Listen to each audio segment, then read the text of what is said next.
Welcome to this video, 100 tips and tricks in ABAP Tip 65. So in this video I would like to show and explain to you a very useful functionality to output the value of internal tables for developing purposes, to show as a log what is the current value for an internal table.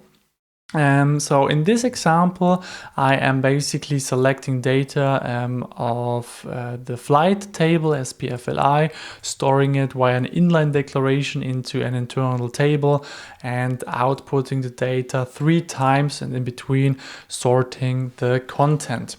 And so here right now, of course, we're using the write statement, and therefore we can see what is the content of this internal table.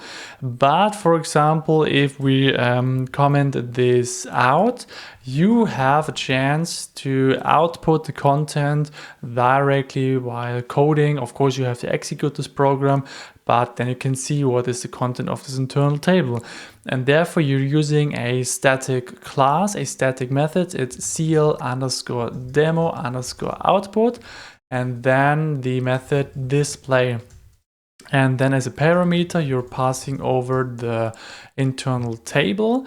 And if we make a syntax check and we activate this, and then if we run this, then here you can see the content of this internal table. Here you have the name of this internal table, the columns, and then the content basically of this internal table.